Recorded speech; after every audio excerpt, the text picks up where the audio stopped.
छोटी बच्ची हो क्या? इसको इंग्लिश में आप कहेंगे are you a little girl? Are you a little girl? नाम तो सुना ही होगा। इसको इंग्लिश में कहेंगे you must have heard the name. You must have heard the name. झुकेगा नहीं मैं। झुकेगा नहीं मैं। इसको इंग्लिश में कहेंगे आई विल नॉट बो डाउन। आई विल नॉट बो डाउन। पिक्चर अभी बाकी है मेरे दोस्त। पिक्चर अभी बाकी है मेरे दोस्त। इसको इंग्लिश में कहेंगे my friend the film is not over yet. My friend the film is not over yet. जिंदगी झंड है फिर भी घमंड है, सबसे ज्यादा बोले जाने वाला ये डायलॉग है। इसको आप इंग्लिश में ऐसे बोल सकते हैं the life is hello but still you have proud. The life is hello but still you have proud. तुम इतना क्यों खाते हो? तुम इतना क्यों खाते हो? इसको आप इंग्लिश में ऐसे कह सकते हैं why do you eat so much. Why do you eat so much. मानना पड़ेगा तुम बहुत लालची हो। मानना पड़ेगा तुम बहुत लालची हो। दोस्तों, इसको आप इंग्लिश में इस तरह कह सकते हैं I have to admit. I have to admit का मतलब है मानना पड़ेगा। You are so greedy. तुम बहुत लालची हो। You are so greedy. I have to admit you are so greedy. ऐसे कैसे तुम उसे मार सकते हो? ऐसे कैसे तुम उसे मार सकते हो? इसको आप इंग्लिश में ऐसे कह सकते हैं how come you can beat him. How come you can beat him. धीरे धीरे सब ठीक हो जाएगा। धीरे धीरे सब ठीक हो जाएगा। इसको आप इंग्लिश में ऐसे कह सकते हैं gradually everything will be fine. Gradually everything will be fine. फिलहाल मैं सो रहा हूं। फिलहाल मैं सो रहा हूं। फिलहाल को आप इंग्लिश में कहेंगे as of now I am sleeping. As of now I am sleeping. फिलहाल की अंग्रेजी होती है एज ऑफ नाउ। मैं सो रहा हूं आई एम स्लीपिंग। तो फिलहाल मैं सो रहा हूं को आप ऐसे कहेंगे as of now I am sleeping. खाना बनाना मेरी मजबूरी है। खाना बनाना मेरी मजबूरी है। इसको आप इंग्लिश में ऐसे कह सकते हैं it's my compulsion to make food. It's my compulsion to make food.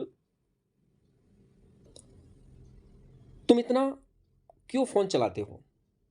तुम इतना क्यों फोन चलाते हो? दोस्तों, उसको आप इंग्लिश में ऐसे कह सकते हैं why do you use mobile so much.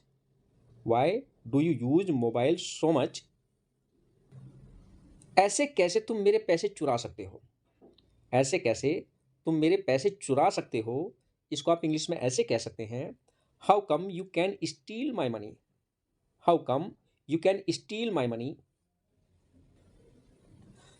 किसी भी कीमत पर मैं वहां नहीं जाऊंगा। किसी भी कीमत पर मैं वहां नहीं जाऊंगा।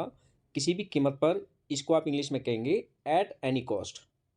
मैं वहां नहीं जाऊंगा I will not go there. तो इस पूरे सेंटेंस को किसी भी कीमत पर मैं वहां नहीं जाऊंगा आप ऐसे कह सकते हैं at any cost I will not go there. किसी भी कीमत पर मैं यह नहीं खाऊंगा। ऐसे कई तरह के सेंटेंस आप इसी तरह से बना सकते हो। किसी भी कीमत की इंग्लिश बनाएंगे एट एनी कॉस्ट और उसके बाद जो भी आपका रेस्ट ऑफ सेंटेंस बचता है उसकी इंग्लिश आप बना देंगे। सब खत्म हो गया। इसको आप इंग्लिश में ऐसे कह सकते हैं इट्स ऑल ओवर। सब खत्म हो गया। It's all over.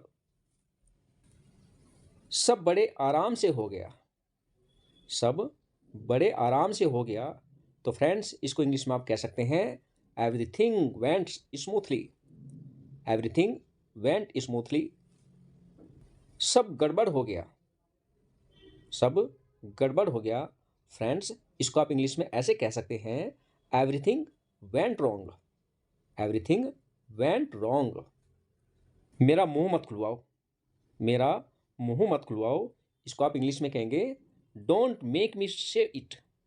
Don't make me से इट। मैं तुम्हें देखना चाहता हूं।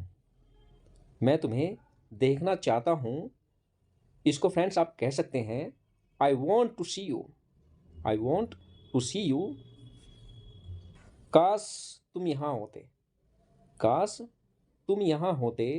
तो काश जहाँ भी शब्द आ जाए उसकी आप इंग्लिश आप आई विश के रूप में बनाएंगे। तो ये कह रहे हैं काश तुम यहाँ होते, I wish you were here. I wish you were here. मैं तुम्हें बहुत याद करता हूँ। मैं तुम्हें बहुत याद करता हूँ। इसको आप इंग्लिश में ऐसे कहेंगे I miss you badly. I miss you badly. मुझे तुम्हारी ज़रूरत है। मुझे तुम्हारी ज़रूरत है। इसकी आप इंग्लिश कहेंगे आई नीड यू। मुझे तुम्हारी ज़रूरत है कि इंग्लिश आप बनाएंगे आई नीड यू। मैं तुम्हारे बिना उदास महसूस करता हूँ। मैं तुम्हारे बिना उदास महसूस करता हूँ। इसको आप इंग्लिश में कहेंगे I feel sad without you. I feel sad without you. तुमने मेरे विचारों पर कब्जा कर रखा है।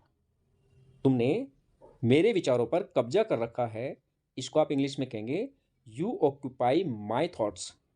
You occupy my thoughts. मैं वही करूँगा जो मेरा मन कहेगा। मैं वही करूँगा जो मेरा मन कहेगा। इसकी इंग्लिश आप इस तरह से बनाएंगे I will do what ever I feel. I will do what ever I feel. जितना बोलो उतना करो। जितना बोलो उतना करो। इसको आप इंग्लिश में कहेंगे do as much as I said. Do as much as I said. जल्द ही मिलते हैं। जल्दी ही मिलते हैं। इसकी आप इंग्लिश ऐसे बनाएंगे सी यू सून। जल्द ही मिलते हैं। इसको कहेंगे सी यू सून। तो दोस्तों आज की वीडियो में बस इतना ही।